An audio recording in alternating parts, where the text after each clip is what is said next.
Vamos a hablar de la película Fuego en la nieve, una película del año 1949 que, porque sea antigua y desconocida, no deja de ser buena. Comenzamos.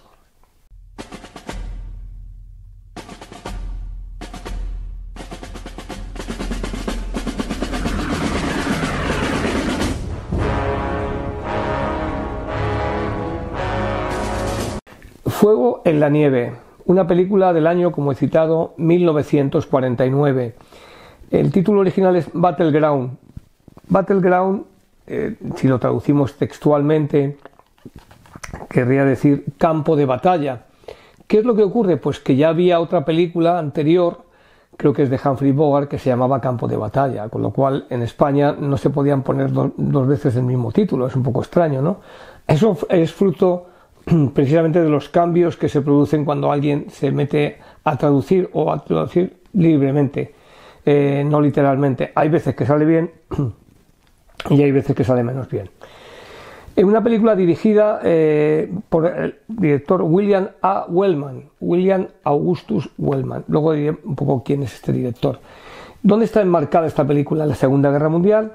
Está enmarcada en esa unidad que tanto nos han contado los norteamericanos, la 101 División Aerotransportada, y en la Segunda Guerra Mundial, concretamente en diciembre-enero, en el bloqueo, en el cerco de la ciudad belga de Bastogne. Cuatro actores principales, o cuatro actores que son los que más vamos a ver en toda esta cinta. Van Johnson. Van Johnson es el actor que interpreta al cabo, que luego va a ser sargento cabo Jolly, un cabo querido y reconocido por los compañeros, ¿no? Luego está el soldado Jarvis, que es el actor John Hodiak. Hay un hispano, siempre hay un hispano en estas películas, y ya lo había en el año 49, que es Rodríguez, pero que es el actor Ricardo Montalbán. Pero en vez de llamarse Rodríguez, pues se llama Rodríguez. Así viene, ahí lo veis en el cartel del título, o sea que no sabían escribir bien los nombres hispanos. Entonces, ahora creo que ya lo saben escribir muy bien. Y luego el cuarto a destacar es el actor James Whitmore, que es el que hace el sargento Kinney, le llaman cariñosamente Kinney, que es el que dirige a ese pelotón de combatientes, de soldados. Hay más, hay un soldado que no tiene dientes, que se los han hecho nuevo para que pueda combatir. Hay otro soldado que le han dado una carta porque se licencia porque tiene que cuidar de su familia y su mujer está enferma. Es decir, hay un cosmos de lo que era el ejército de reemplazo. Y recalco que esta película, sea antigua, sea en blanco y negro, todos los defectos que queráis ponerle, pero no olvidéis que nos habla de un ejército que existió, que combatió y que hizo su papel, que fue el ejército de reemplazo, tanto para los norteamericanos como para el resto de los países del mundo, incluido el nuestro. Hasta hace veintitantos años existía un servicio militar que era la mili, ¿verdad? La mili. Y la mili la quitaron, o se quitó, está en suspenso porque básicamente nadie la actualizó, aparte de acuerdos políticos o lo que sea, pero nadie actualizó la mili. Así que imaginaros que tuviésemos un ordenador de hace 40 o de 50 años. Si nadie lo actualiza, pues serviría de pisapapeles. Luego, nadie actualizó la mili, pero es que esto también le pasó a los norteamericanos. Ya hablaremos cuando ya hablemos de las películas de Vietnam, por qué nadie actualizó el servicio militar. Pero aquí nos aparece un ejército que es de reemplazo, un ejército que viene de todas las capas sociales. Hay uno que, por ejemplo, Rodríguez nunca ha visto la nieve y le encanta el día que viene a nevar. John Hodiak, que es el Jarvis, es un editor y intenta leer las pocas noticias que tiene porque quiere estar informado, porque es un editor y maneja mucho la información. Dice, seguro que mi mujer, que está en mi pueblo, con el periódico sabe más de mí que yo, de lo que estoy haciendo aquí, porque se quejan de la falta de información. Bien. Y luego hay una mujer que es Denise Darcel, que es una mujer belga que cuando van a ser acantonados en la ciudad de Bastogne, pues va a acogerlos y bueno, pues aparece una secuencia de cierta distensión con ellos, repito, dentro de esa ciudad que está rodeada por tropas alemanas, o en las inmediaciones.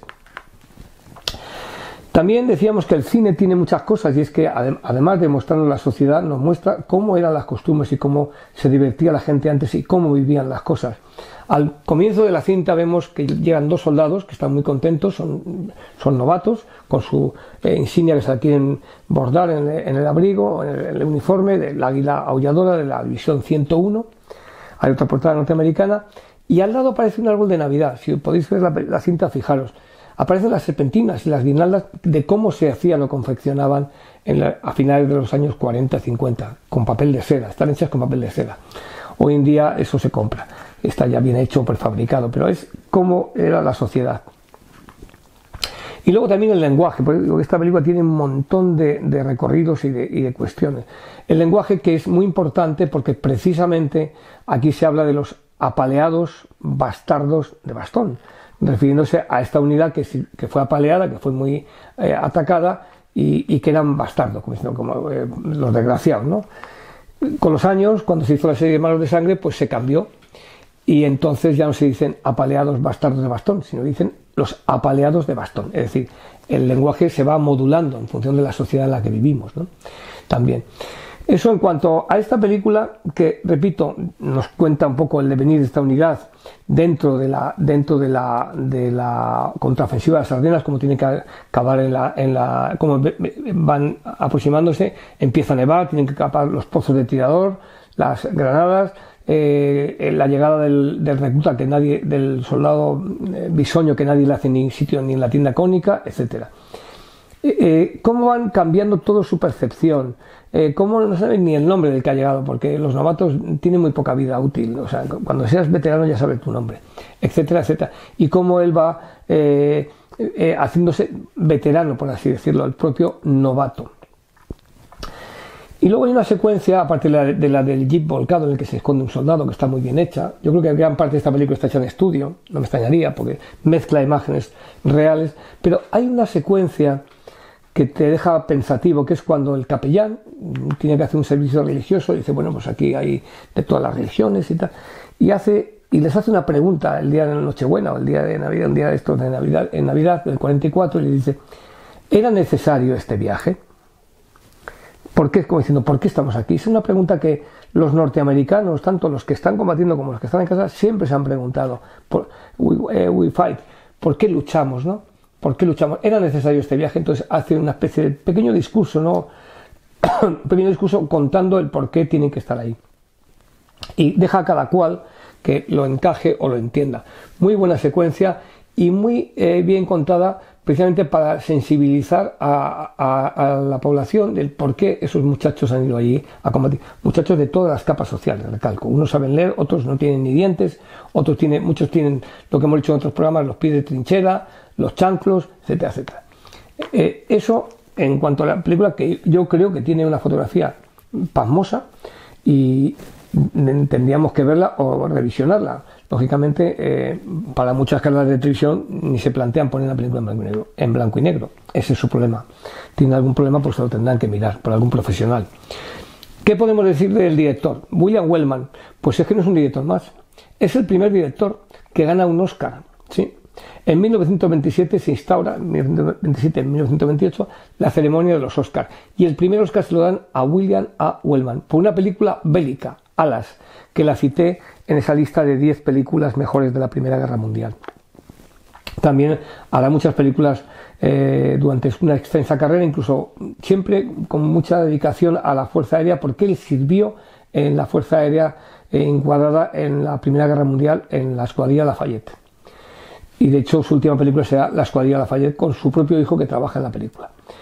En medio de ello, pues hay una película que yo me gustaría destacar, que creo que es Caravana de Mujeres, que sale esta actriz, precisamente Denise Darcel, con Robert Taylor. William Wellman, uno de los grandísimos directores, quizá algo olvidado, pero muy, muy buen director. Muy atlético y muy físico, es decir, exigía tanto a los actores que pasaban más miedo en los rodajes que en la vida real. Dicho por ellos, por los pilotos. ¿Qué decir de otros actores como Van Johnson? Pues Van Johnson podemos destacar de él películas como El motín del Kane, que hace un papel de primer oficial que se ve ahí preocupado por las decisiones del mando, y también hay algunas como Brigadoon o como La última vez que vi París con Elizabeth Taylor. Ese es un actor que, si os fijáis, tiene una pequeña cicatriz en la cabeza porque tuvo un accidente que casi se muere y tuvieron que hacer una reconstrucción facial importante, ¿no?, en la cara. Van Johnson, de John Hodiak, pues no es un actor que haya despuntado mucho, pero sí nos deja una película muy curiosa que está por ahí, buscarla, Solo en la noche. De Ricardo Montalbán, pues papeles de su físico muy latino, y de James Whitmore querría destacar una película que es más reciente, Cadena Perpetua, en la que aparece de ese bibliotecario que va con ya el pelo encanecido, que es el que va dando los libros a la gente en ese penal. Y por supuesto, pues en toda la que aparece también. James Whitmore, uno de los grandísimos, con una longeva carrera en Hollywood, que hace de sargento. Bueno. Fuego en la nieve, una película que me habla de un ejército que existió y que cumplió su papel, con gente que llegaba de todos los lugares y de todas las condiciones sociales, el ejército de reemplazo. Muchas gracias por vuestras suscripciones y por vuestro apoyo.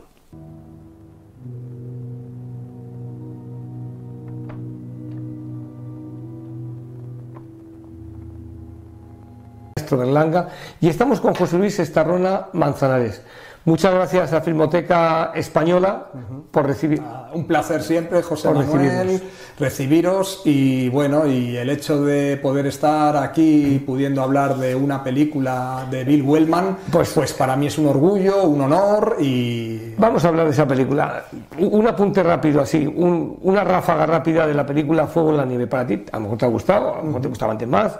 Claro, no. Un apunte rápido. La película me ha gustado mucho. Por ejemplo, un apunte rápido, que esta película, pese a que vemos mucha nieve, está rodada en estudio. Sí. Y aquí, pues la magia de la Metro-Goldwyn-Mayer, en el caso particular de Cedric Gibbons, que era el director de arte de la Mayor. Y entonces, pues bueno, es una película que parece que esté rodada en Bélgica, en la nieve, en esos decorados naturales y demás, pero no. Es de estudio, ¿no? Íntegramente en Estados Unidos y en estudio. Hay algunas imágenes, me ha parecido ver algunas imágenes como documentales que meten ahí. En efectivamente, ¿no? Hay imágenes de lo que fue la contienda, pero lo que es la base está hecha en estudio. Es cierto que está en estudio realizada.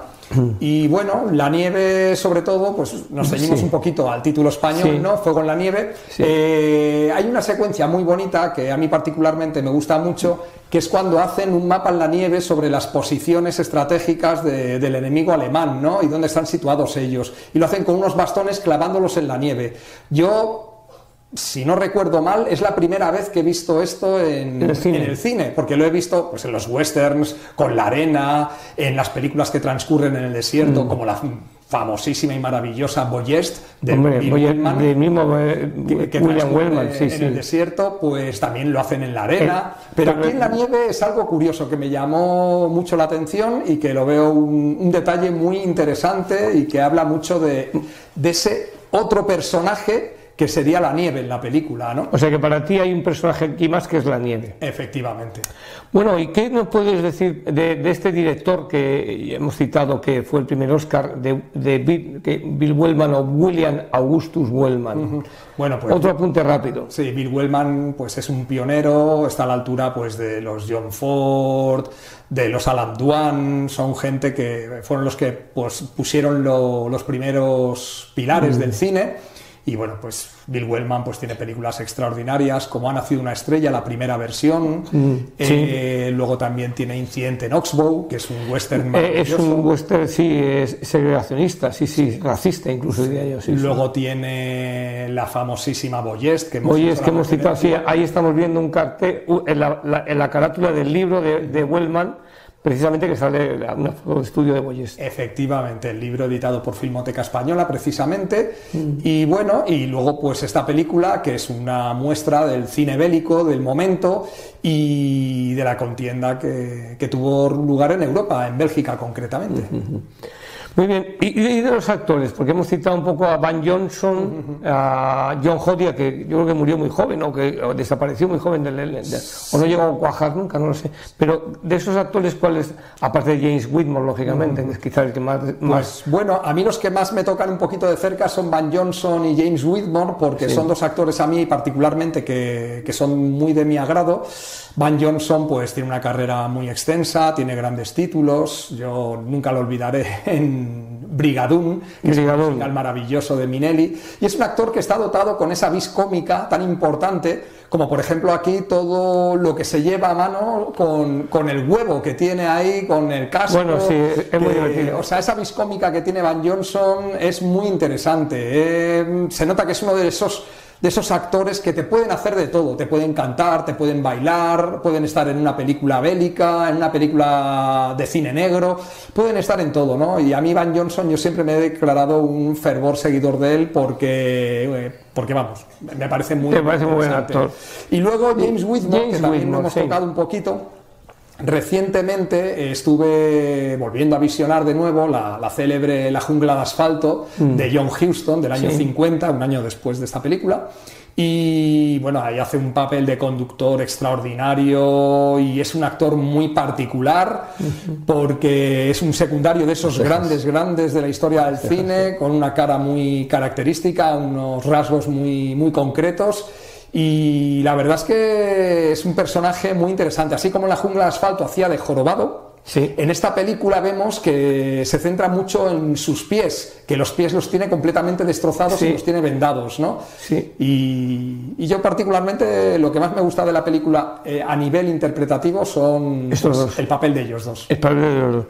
Muy bien. Oye, y bueno, no iba a decir la última, la penúltima. De esta película, ya hemos dicho el director, cómo está hecha, los actores, pero la historia de este grupo humano, ¿tú la ves bien retratada? Ese ejército de reemplazo, ese ejército que se nutre de todo tipo de personas que vienen de diversas capas sociales, ese que nunca ha visto la nieve, que es Ricardo Montalbán. A mí me gusta la secuencia del jeep que está ahí como tumbado. En fin, ¿a ti te parece que es un buen relato el que se hace aquí? A mí me parece que está muy bien, y luego sobre todo hacer un poquito especial hincapié en ese cine que se hacía, sobre todo en los años 40, 50, que se presentaba mucho, por ejemplo, a los personajes. Recordamos al célebre Howard Hawks, que es un estudio de personajes, que son un grupo de profesionales que están destinados a hacer una misión en concreto. Y vamos viendo la peculiaridad de cada personaje, y el director nos va dando pinceladas. Eso me recuerda a Fuerzas Aéreas. Exacto. Eso es Hawks puro. Entonces, pues ese grupo de profesionales en una misión de riesgo como es esta, y ese estudio detallado de cada uno y dándonos pinceladas constantes de su personalidad, de su pasado, de lo que van a hacer en un futuro, me parece siempre muy interesante y algo a remarcar y señalar en el glorioso cine clásico universal. Pues muchas gracias. Yo como ultimísima pregunta, si tú tuvieses que recomendar esta película o decirle a alguien que vaya a verla y la vaya a ver por primera vez, porque tú la has visto varias veces, como nos pasa que las películas no envejecen, que es lo bueno, que envejecemos nosotros, pero las películas no. ¿Tú qué le recomendarías a una persona que viniese y se sentase aquí en la Filmoteca o en cualquier otro sitio, en un cine, a ver esta película? ¿Qué le recomendarías? ¿En qué tengo que fijarme? ¿Cuál sería la línea de horizonte o el skyline que diría John Ford, ¿no? Bueno, ante todo, yo hago, pues por mi trabajo, ¿no?, de trabajar aquí en el Departamento de Visionados de Filmoteca Española, que hablo con mucha gente de continuo, me piden recomendaciones sobre las películas que pueden entrar en su línea de investigación. Pues yo esta película, si me viniera una persona por la puerta y entrara en el despacho, pues yo le diría simplemente: te tienes que fijar en ese estilo invisible que tenían los pioneros. En este caso, Bill Wellman, que esta gente hacían cine, te contaban historias sin artificios. O sea, era una historia que te la crees, que están ahí, que están en Bélgica, están rodeados por los alemanes, y realmente es extraordinaria la forma tan concreta y tan concisa, sin artificios, que hace este Bill Wellman para explicarnos esto, ¿no? Y luego los actores, que están tan bien dirigidos. Haría especial hincapié en ese estilo invisible que tienen, pues, los grandes de cine. Pues me quedo con dos palabras que ha dicho maravillosas: un pionero, Wellman, y un estilo invisible capaz de entretener sin grandes efectos especiales, que quizás hoy el cine está sobradísimo de eso, y con grandes interpretaciones, pues a mí me parecen interpretaciones magistrales. Algo más desde Filmoteca que quieras, y agradeceros, porque hacéis una labor fantástica. Pues es un honor, siempre seréis muy, muy bien recibidos en esta casa y todo lo que sea por el cine, porque aquí nos debemos al cine y es lo que más nos gusta.